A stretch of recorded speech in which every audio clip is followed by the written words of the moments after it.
And on both those two nights in Bangkok, like the first time she slept with my friend, and when she came back from the funeral that one night in Bangkok, she slept with me.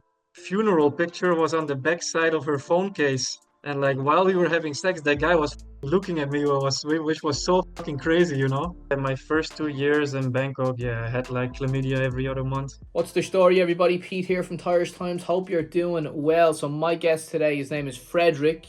He's from Belgium. He's 28 years old. And how would you describe him? He's kind of like this party guy, passport bro, nightlife guy. He's making content in Southeast Asia, in Thailand, in Philippines, in Cambodia.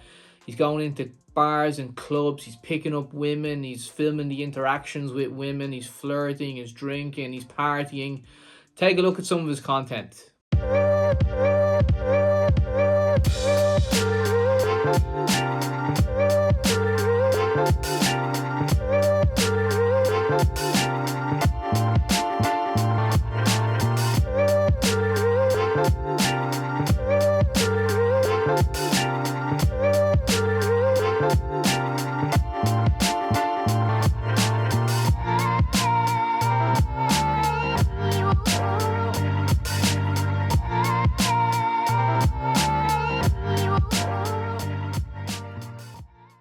So as you can see, it's pretty raunchy content, folks. And in this video, he's going to talk about the nightlife scene and his experiences in the nightlife scene in Bangkok and Cambodia. And I think he's in Manila now at the moment, the Philippines. He's going to talk about the women he's met and the distinctions that they make about men living in Thailand and Cambodia and Philippines, Westerners, versus guys that go on holiday to those destinations. He gave a couple of really interesting examples of that as well. He also believes that if you meet women on dating sites and out in nightclubs and bars, the chances are really high that she'll cheat on you when you leave and go back to your home country. He's going to tell stories of his friends hooking up with women who have boyfriends and husbands. He's going to get into all sorts of stuff. He's a straight shooter. He's going to talk about, women that he's had sex with. So yeah, straight shooter, straight talker, right down the line. There's going to be mixed opinions about this one, folks. I'm very interested to read your opinions. I'd imagine some people are going to be like, yeah, he lives a great lifestyle. I would love to live like that. And then other people are like, no, he's disgusting. He's exploiting women. All this other argument to it as well. So I'm interested to hear your arguments, your opinions on it, folks. As always, put them down in the comment section. Let's get straight into the video. Cheers. Like the thing is, like for me, it's also normal now, but these guys who come here on holiday, they really put these girls on pedestals, you know, like they see them as gods, but they don't really know how these girls like act, you know, they don't really care at all. Like, for example, I had a girl on Tinder that was going out with a guy, and she came to my room before she went out with the guy, you know. So we just had What? sex. We just had sex like 1 hour, and then she just went on the date, you know. Jesus. And she told you this? Yeah, because like they really make distinctions with like stupid tourists and guys who live here, you know? Or like even now here in Philippines, like this was this weekend, I think last Saturday, I was here with a girl that just I went on a date with her and she went home with me immediately, right? Like no questions asked. And then we were talking about like in many of these Philippines girls, they have like American suitors, they call it. Like guys who live in America and they match each other on like Pinay Love. It's like Thai friendly. And these guys, they live out in the United States and they really believe that they have like a full-blown long distance relationship with these Filipino girls, you know? And this guy is paying for her condo, everything, and like they talking every day. They think they have like a full-blown relationship, but in the meantime, like she's banging all the expats who actually live here, you know? It's just stuff like this that I see every day. But for me, this is not like a mentioning worthy story, you know? And that is an interesting story. So you're saying they make distinctions then between guys that live in Thailand or Philippines versus guys that come on holidays. Yeah, they just make distinguish between guys who know and guys who don't, you know? Because Thai girls always say like, "Oh, this guy knows too much," and then they Yeah, once just you start speaking a couple of words, once you speak, open your mouth and start speaking Thai, especially in places like Pattaya, as soon as you start doing it like there, you're okay, this guy knows too much. Also, I'm fully conversational now, you know, I can have conversations with girls who don't speak a word English and like have meaningful conversations now. So yeah, even in Pattaya, you know, like I can go home with girls for free and party with girls living on the money that guys send them, you know.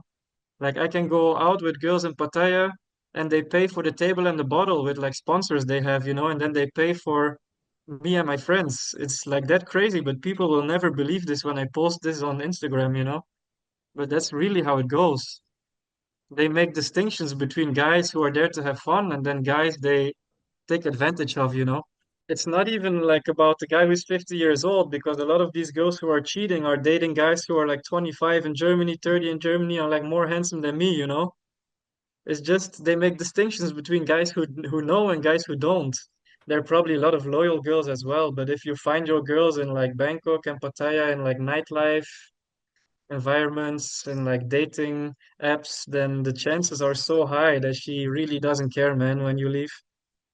Like, I have another crazy story about a girl who was dating a guy in Ubon Ratchathani, right? And that guy went to fight in Ukraine and that guy died. So then the family of the guy paid for her to come to the funeral in the United States.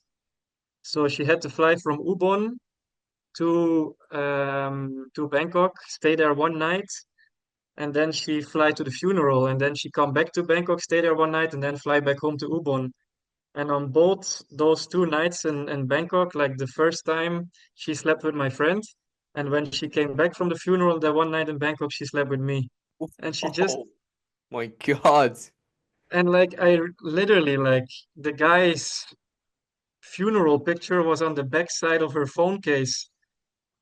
And like while we were having sex, that guy was looking at me, which was so fucking crazy, you know? I couldn't believe that these girls do this. Jesus. Well, okay. So do you think it's a moral issue or do they just don't care? Do they view sex differently compared to a the Western culture, the Western world? I think just girls in general, man, I think they just don't care. That's why, like, after everything that I've seen, it's so hard for me to take girls serious, you know? I have to really, really know a girl very well before I put all my trust in her because I've seen so much, like, fucked up shit, you know? Do you reckon it's the social media, the age of social media that we're living in? Everything is convenient. Relationships are convenient. You can throw them away and Yeah, start yeah, it's so again. easy. It's just like one swipe away, you know, and you're in some guy's bedroom, you know? And also the big cities like Bangkok and like globalization, it gives you so much anonymity, you know, because nobody ever will find out what you do. Like long time ago, when you live in a village and everybody knows each other, then like behavior like this is unacceptable, you know, but now you can get away with everything and nobody will ever find out. So I think that's really what makes the difference, you know, because actually I think girls in Belgium, for example, a lot of them just probably do the same, you know. So was there any kind of issue between you and your mate? Like you both had sex with the same girl? No, like we It's just don't, fun. we don't, uh, we don't care about it anymore. It's a waste of energy, you know, because yeah, I'm just here like 3 weeks in the Philippines and it's already like me and my friend who's here now, it's already the same girls always, you know. The ones who come the easiest, all the guys who are playing Tinder are probably gonna have the same matches, you know. So yeah, it's the social circle in Bangkok and probably here in Manila is pretty small, you know. Yeah, in Bangkok it's so freaking small after living there for so many years. It's basically impossible to find a girl that like one of your friends never had at least an interaction with. Has that happened with your friend group? Like, has it ever been a situation where one of your friends is like, "Oh, I really like this girl. I'm gonna take her to meet you guys," and then he takes her there, and you like, "I slept with her." Oh, yeah, the first year I was in Bangkok, it happened to me all the time, man. I come with this girl, I take my phone, I have this picture, I tell my phone, oh, look at this girl, she's so beautiful, I really like her. Man, every time one of my friends been with her before, like every time. Jesus, that must have really annoyed you, yeah? Yeah, like the first year, I banged my head against the wall many times, you know? I was that guy the first year I was here. I was that guy saying like, oh, like this girl, she would never do that, she would never do that. And then later you find out but you wouldn't believe some of these girls have body counts of like 300 plus, it's crazy. Jesus. What about STIs or STIs? Yeah, what about them? I'm not gonna ask you have you have had one, but imagine you have to be careful. Well, like luckily it's very hard to get anything as long as you don't really like mingle with lady boys, I guess it's pretty hard to get anything serious. But yeah, my first 2 years in Bangkok, yeah, I had like chlamydia every other month. Jesus. Were you not wearing protection? Like the first 2 years, I never really thought about this. But like now I'm much more safe, so I don't really, yeah, it's definitely an issue. Like I urge everybody who follows me to wear protection because, yeah, all the girls here are like, first of all, like the girls have no knowledge about STIs. And second of all, they will never go in to check because they're scared to lose face. So nobody's checking me. Like if you don't take your own responsibility and check yourself, then these girls are not going to check as well. Like Mm. if you don't check, then nobody's going to check it. I know you mentioned if you're not having sex with ladyboys, you don't have to worry too much, but when you still have to consider HIV. It is out there. I do know one or two people that got HIV. But they must be like the chance is it's like 0.0001% to contract it from like vaginal sex with a woman. So I guess they were probably doing anal as well. I don't know. Yeah, maybe. I don't know. Never asked them. No, never asked them. But yeah, yeah, of course you have to be careful. But like, yeah, the chance that you get hit by a car tomorrow and die is probably higher than you get HIV from a woman with normal sex. So Okay. What about the crazy Thai girl stories? You did make a video, and it was along the lines of top 10 crazy Thai girl stories. Can you give us the number? Tell us the number one story. so the craziest thing I think I've ever seen. There could be other more crazy things, but now on the top of my head, I think the craziest story was probably on a New Year's party in 2022. And I went there with one friend, and we had a pre-drink at the condo of some of our friends. Like we were just me and my friend, and then like two or three girls. And the roommate of my friend, one of those three girls was his girlfriend. So I don't know if you're following. So it's just me, my friend, and then three girls in the condo pre-drinking before we go to the New Year's Eve party. And then the boyfriend of one of those three girls was the roommate of my friend, but he went to a different party, and he would come to the party later on where we were going. So we were pre-drinking all together, and we were all getting a little bit tipsy. And then finally we left to the party. We were having fun, and one of the girl who was like already had a boyfriend, like her boyfriend was the roommate of my friend. She started to get like super touchy with like me and my friend. And then around New Year, when the fireworks was going off, she started to kiss me and my friend like just going forward, back and forward. Super crazy, but everybody was drunk, so okay. And then the party escalated. She was getting more drunk. My friend was getting more drunk. And on the party itself, my friend took her out to the parking lot and they banged behind the car. And then 5 minutes after they finished, her boyfriend came, which is the roommate of my friend. So, and she pretended like nothing happened. And they immediately started kissing and stuff. And the girl pretended like nothing happened. And the next day, they went on holiday to Pattaya and he never found out that this happened. Maybe he's just found out. It's already so long ago, and I doubt they will be watching this video. Oh man, that's kind of crazy. I mean, that's kind of bad on that. Like the roommate, they were friends, were they? These two guys that were roommates. Well, not really. He was just like renting out the spare room my friend had, so they weren't really that close. Okay. Wow, but still, I mean, that's dangerous. If he ever found out, he murdered the other guy while he's asleep. Yeah, it's like it's all stories like this, that I see day in, day out with like crazy Thai girls just not caring about cheating and stuff. That's what I see a lot. Do you reckon, you mentioned they don't care about cheating. Like, why is it they don't care?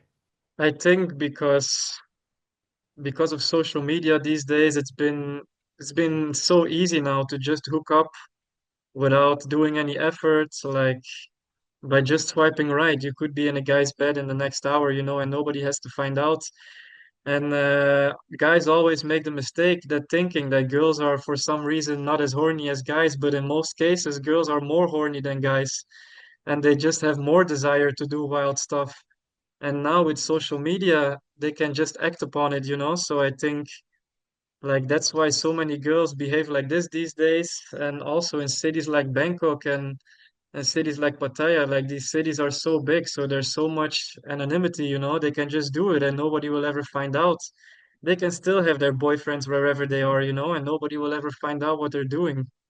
So I think, yeah, long time ago when the girls were living in the village, then everybody knew what everybody was doing, so that behavior would never be accepted and nobody could do stuff like this. And now these girls come from the village, they live alone in Bangkok in the big city, and they live in their own condo, in their own small apartments, and suddenly they're here, in a big city, and they have access to like thousands of guys, and suddenly they can do what they want. So I think this time of social media has really changed the way girls behave. So I think it's that's why I changed the world always, as well because in Dublin as well, it seems to be kind of the same type of thing. People are less. It seems harder for younger people to meet and form relationships. Everyone seems to be jumping around. I think it's not just a thing from Southeast Asia. I think yeah, I think so as well. it's the world we're living in now. It's just very hard for guys now to find any girl that they can take serious. And a lot of the guys who do take them serious end up getting burned, because sooner or later they will find out like about her past or what she really did. Like, yeah, like I said before, I see so many young guys here going to Bangkok for a short holiday and they fall in love with like a beautiful young Thai girl, but they have no idea who they actually are. I have like two examples of girls I know, and they're together with like super handsome English guys, who just came here for holiday. And those guys asked them to marry them, so they're actually getting married. And I'm thinking to myself, if these guys only knew what this girl has done in the past, if these guys just knew. But yeah, they will never find out. Did you ever feel like telling these guys, or or you just like, nah, man, it's not my business? Yeah, yeah. I would love to tell them. I would love to tell them because I think these girls don't deserve those guys. I think these girls don't deserve those English guys who are like taking them serious. I think those girls are not deserving of being taken serious. So I would love to tell them, but it's not my business, so I don't. That's why I have so many angry Thai girls sometimes on my Instagram videos because yeah, in a way I'm exposing them to who they really are. Like, what did they say And to you? then they just want me to delete videos and yeah, just they are angry, and want me to delete it because they're scared that their new boyfriend or their husband will find out who they really are. Does it often happen with married women? You Thai married women that are out cheating as well. Well, if I know a girl is married, then I will. If I know somebody is married, then I will hold off and I will not. I will not engage with married women. But I know friends who don't care. Yeah, well, okay. So you're making it's nightlife content primarily that you're making now, and you're traveling around. I think the last videos I've seen you're in Phnom Penh, Cambodia. You've done the whole Bangkok scene. You've gone all over the party areas in Thailand. So, describe it because it is quite, it's quite raunchy content. You're putting yourself out there. You're the guy on the camera, going to bars, chatting up women, buying lady drinks, filming yourself getting tuk-tuks home with ladies, and you're in the whole not you I don't you kind of film, you kind of stop at the point where you get to the hotel. You don't go any further than that, or maybe you do and you have another channel hidden somewhere. So, how do like tell us about that raunchy content because you're putting yourself out there. I mean, a lot of people wouldn't want to put that kind of stuff on camera. Like it's just the videos I make is just pretty much like a reflection of my reality, you know. I don't really I don't really care that much about like my reputation or something because I don't really have a job or something that I have to hide. And I think that's why people love to see it because like many people want to do the same, but they just don't have the possibility to show it or they have to be secret about it. And I think many people just want to do the same thing, but they don't really like, yeah, they try to stay in the closet, you know? Yeah, I suppose many people all over the world, not just in Southeast Asia. I mean, lots of men in Dublin want to go out and meet a lady or have a one night stand on a Saturday night. It's not unheard of. But then there's a difference in putting it on camera. I don't think many people want to put that on camera for the world to see, and it's gone out there. Once it's on the internet, it's there forever. Yeah, like I said, like I don't really care because I don't really have anything like to lose or something. I don't have a job to lose. Like my friends don't care, my parents don't really care. So for me, it's just not a problem, you know, and I don't really see it as like crazy content, you know, it's just like I see it all around me. So it's just I do what other people do. The only difference is that I put it on camera and I just like make money off of it. And like when I go out, I'm making money at the same time. So I feel like it's like pretty beneficial, you know. So I don't really feel like I'm wasting my time when I go out because I'm working at the same time, you know. And your parents, do they watch the videos? My parents, they don't really like the party channel, but they are subscribed to my travel channel. They watch my travel videos. And my party channel, they don't really watch. They just say like, just don't do too much, you know. Yeah, I can imagine your mother watching that and just kind of going, "What's my son doing? Look how many ladies I hope he's wearing protection." Yeah, they probably like wouldn't approve of it, but yeah, I think they understand, and it's definitely a different reality here in Southeast Asia than like coming from Europe, you know, like many people who live in Europe and never been out here, they don't really understand the life. But I think everybody that lives in Southeast Asia or have been to Thailand, they're not surprised about this content, you know, it's just how it is. I have a question down here about relationships because you mentioned there you did have a Thai girlfriend when you were making your nightlife content in Bangkok. That must be an incredibly difficult because, I can't imagine a Thai woman being okay with you being like, okay, see you later. I'm heading off to Soy 11 and I'm just going to go into Sugar Club now and with my friends who are all going to be looking for ladies, but I'm not going to do anything, but I'm just going to be filming it. But I have to interact with the ladies for the content. I can't imagine her being okay with that. Yeah, so the thing is, like, I had two serious relationships since I started my channel. The first girl I was together with was a little bit younger than me, so like younger girls tend to be like much more jealous. So yeah, she always like was a little bit jealous of like what I was doing, and he liked to control the content a little bit, like say, okay, you can do this, but not more. So that was sometimes difficult and led to some arguments, and in the end, probably is also why we broke up because there was just too much jealousy and too much fighting coming out of it. But then the second girlfriend I had, she was like much older than me. Like she was almost a decade older than me. So she was like much more mature and she wasn't really jealous at all. And she was just very supportive in what I did. And yeah, sometimes we had problems when I took it too far because sometimes, yeah, if I want to get views, I have to push it a little bit sometimes. But yeah, with her, basically, we were together for 2 years. And to be honest, we didn't really have any problems, you know.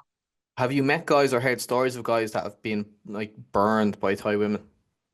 Like just I see so many guys coming on holiday to Thailand and then the first girl they meet, they just start dating her without knowing anything about her, without knowing anything about her past. And some of these guys are just young, handsome guys, you know, who just don't know any better and they meet like a cute Thai girl and but then at the same time they don't realize that like literally eight of my expat friends already been with her, but those guys will never find stuff out like this because like yeah, I think everything that comes easy doesn't last long. And yeah, everything that lasts long doesn't come easy. So if you just come here on a 2 week holiday and you immediately find a girlfriend, then I don't think it's a good foundation, because I always preach to guys who watch my channel because they obviously a lot of guys who watch me are interested in Asian women, and I always say if you want to find a long-lasting relationship here, then you should move to the country and actually live here and start to understand the culture and take your time to know the lady you are dating with because yeah, if you just come here for 2 weeks, it's not a magical place, you still have to like take some time to make sure that she's like the right one because yeah, like I said, so many of these girls have an extensive past and very bad habits, and yeah, I would just urge everybody to take their time before making any rapid decision. So you believe long distance relationships just don't work then? I've seen too much. I've seen way too much to believe in this. What you've seen girls just cheating on the other guy or whatever. You've been with girls that have a boyfriend in Germany or whatever. Yeah, all of them. All of them that I ever been, all of the Thai girls that have long distance relationships that I've seen are cheating, all of them. What's the craziest thing that's happened kind of on camera on the channel? You know, what kind of interaction or situation was the craziest? Now, probably you probably have to keep this a bit PC, I'd imagine. Like the craziest thing that I caught on camera or the craziest thing that I saw on a night out. Well, hell, okay, let's go with that one. The craziest thing you saw on a night out. I've seen like my friends going to Koh San Road and like hooking up with girls in the toilet of the bars and stuff. Like stuff like this happens a lot. So things like this, but like I've seen like a lot of fights happen as well in Koh San Road. Like yeah, but mostly it's just girls just going home with guys, and that's basically like how it is, and it not goes much further. Like maybe some threesomes, like two girls going home with one guy, like stuff like this, but like nothing too crazy, nothing too crazy. How would you describe the difference in nightlife between Thailand and Cambodia? I think Cambodia is great, man. Like before I went, so many people said that it's like a bad place to go. It's not good. It's Thailand is so much better. But actually, I loved it. I loved it a lot. I think Cambodia is a great place. It is quite different that I would say, like, for example, when you play dating apps in Cambodia, I would say like 40% of the girls are there to find the guy to marry, and they're still a virgin. Then the other 40% are girls who are looking for money and are just like working girls. And then you have like the small 20% in the middle who are just normal girls and just willing to date for fun. And I would say this 20% in Thailand is maybe 80%. So I would say that's the biggest difference in Cambodia and Thailand. Because I found that like everybody's always saying that like Thailand, no money, no honey. But I found that in Cambodia it's much, much worse. And I think from all the places that I ever been in my life, I think Thai people care the least about money than any other place I've ever been in my life. Wow, really? What, Cambodia's I think, worse? They more money focused. yeah, much more in my experience. So give me an Unless you want to example, date, like, if you're like, give me an example of how a Cambodian girl would care a like lot about that. unless you want to date to marry, then okay, it's not gonna be all about money, I guess. But if you're just trying to have fun, if you go out to nightclubs, if you're just looking for hooking up on dating apps, then yeah, I think in my experience, girls ask for money much more frequent than in Thailand, much more. I think Thai women are much more down to just have casual fun than Cambodian women. Like I said, like the 20% in Cambodia is maybe 80% in Thailand when it comes to the population on dating apps who are just looking for casual dating. Could it be So because the Cambodian women have a lot less money than the Thai women? Or do they have a lot? I'd imagine they would have a lot less money. It's a poor Yeah, economy, yeah, isn't it? it's definitely much, much, much more poor here. It's much more desperate, the situation out here. So yeah, Thailand is a very rich country compared to Cambodia. That's definitely what I noticed. And also the second day I arrived in Phnom Penh, my phone already got stolen. So there's a lot of like petty crime, you know, so you have to be a little bit more careful than Thailand. But I never felt unsafe. It's just petty crime, you know, it's nothing serious. How do you handle the trolling comments? Do you get them and people saying like, "What's this guy doing? He's doing this, he's doing that, he's taking advantage of women, he's exploiting women." Do you get those type of comments? Yeah, I get like, especially since I started doing short form content, like on YouTube, the comments have always been pretty nice, you know, like because the people who find you on YouTube are always the people who really want to watch you, you know. So the community on YouTube is pretty supportive, and everybody who is watching me on YouTube actually like is there to see me, you know, and is there to see my content, and they watch it because they like it. But then, of course, on Instagram, you got like 50% of the people who watch my content on Instagram is probably people who like scroll by it by accident, you know. And I understand it because it's just like a video clip of 1 minute, 1 minute and 30 seconds. Oftentimes it's taken out of context, and I always put like a provocative title. So I try to get the comments, you know, that's kind of like my purpose as well. So I want people to react, so I don't really care that much. And yeah, most of the people who react are always people who don't really understand the place, oftentimes, who've never been to Thailand. And yeah, some of the comments are just silly, you know, and most of the times it just makes me laugh because yeah, usually the people who comment like the bad stuff are not people who are doing better than me in life. So I cannot really take it serious. And yeah, I don't know if I would like take it all too personally, then yeah, then it would be a very long day every day, you know? You know, you mentioned earlier you don't care what people think, right? So just say in 10 years' time or whatever, you decide, you know what, I'm sick of doing this. I just want to go back to the West, put my head down, make some money. And then you go back and you've got a degree, master degree in finance. So you're an educated guy and you would be able to slip into a corporate job, start making some in finance and start making some good money. But do you ever think like that will come against you? But then again, if you're in finance, maybe they might be like, yeah, man, you're you might it might be in your favor. But do you ever think like it might your reputation might come back and haunt you down the line if you ever do decide to go back to the West? No, I really don't care because in the next 5 years I will take over the family business anyway, so I will never work for somebody else. So that's never been an issue from the start because I always knew eventually I would just take over my father's business, so Okay, what's the family business? like real estate. Oh, okay. All right, So interesting. so that's never going to be a problem for me. Otherwise, maybe yeah, I would think twice because I have a lot of friends who don't want to be on the videos because they're working in the corporate world and they want to build a career. But yeah, I never had to worry about this, and I knew this from the start. So that's why it's never been a that's why it's always been a non-issue with me. So I don't Yeah. really care.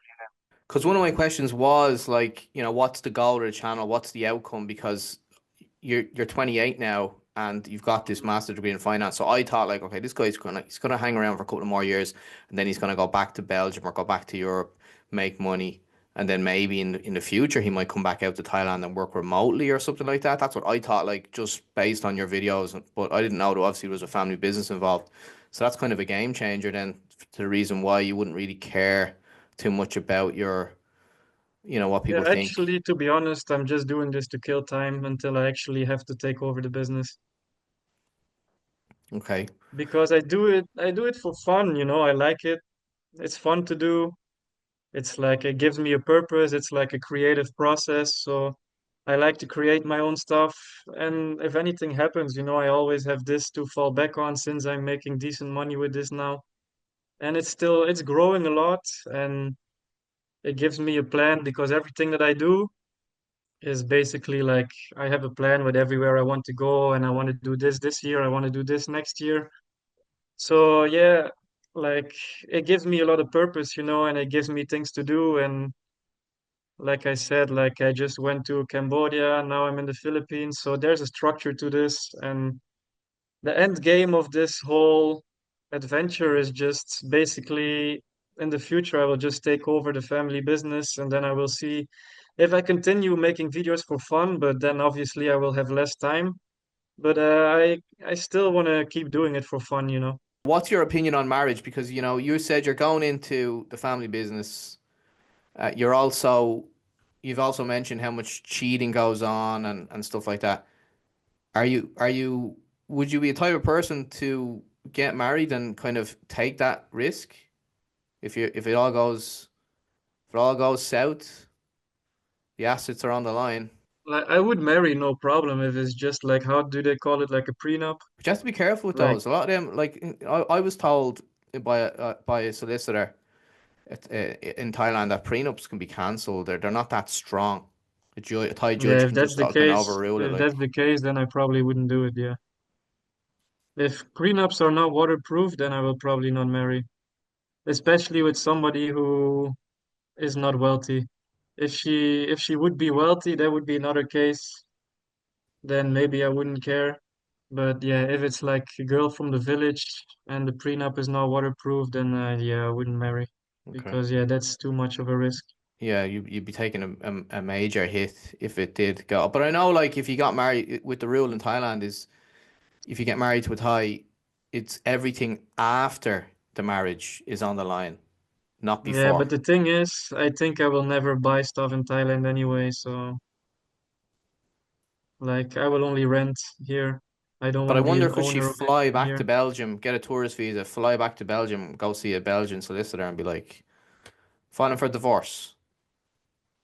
I think Thai girls are not capable of this, to be honest. Yeah, well, they'd have to have the money first to enter a 2 3 year legal battle. Was Khao Road your kind of regular place that you used to go? Because you made a lot of videos around there. Yeah, I think like during my time I was in Bangkok, I think that was just the best place to go because first of all, it's very cheap. So you don't really spend too much money like on drinks and stuff. So it was the cheapest place to go at the time. And also it's a place where like just normal girls are just looking out to mingle with foreigners. So I think it's one of the only places catered to foreigners where there's not too many like working girls, there's not too many freelancers. So you don't have to worry about like, oh, is this girl like gonna ask money or stuff. So that's why we always enjoyed Costa Road so much because we always felt like we were just interacting with normal girls who have a job or are just a student. Because yeah, these days when you go to like Sugar Club or when you go to like some after party clubs that are still around like the Nana area, you never know if the girl is working or not. So in Costa Road, we never had the feeling that that would be the case. So that's always why we preferred it. Did that ever happen to you? You thought like, oh, this girl's just a normal girl, and you go home, and then the next day she's like, okay, money. Maybe like a handful of times it happened, like not too many times. I think it happened one time. It happened from Costa Road, and I think it happened maybe two times when I took somebody home from like Sukhumvit area. But usually it never happens because I just try to have clear communication before we like leave. So I don't really get into those uncomfortable situations because I'm smart enough to just ask before we leave and see where she's at, so that we're on the same level and don't have any like problems afterwards. You're a straight shooter, a straight talker. I like that as an interviewer. It's refreshing, and it's obviously good content. There are going to be people that are watching this now that obviously like what you said and enjoyed the interview. There's going to be people that don't like it, you know, view you in a certain way. What would you say to the people that view this interview in a negative light? Yeah, sometimes I just don't understand it, because I think everything I said is some of the things I said are just things that I've seen, so they're just objective things that I've seen. So how can you be angry at this? And then other things, my opinions, I think it's just common sense. So sometimes I don't really understand the people why they're so angry, because yeah, most of the things I say is just things that I see and are just like like the reality of my observation, you know. And then I think maybe some guys have a lot to learn. I will maybe learn the hard way. All right, Frederick, man. Well, let's leave it there, man. Best of luck. We'll stay in contact and we'll do it again down the line. Take it easy, buddy. Enjoy the rest of your day. Nice talking to You you again. too. See you. Cheers. Bye Bye bye. bye.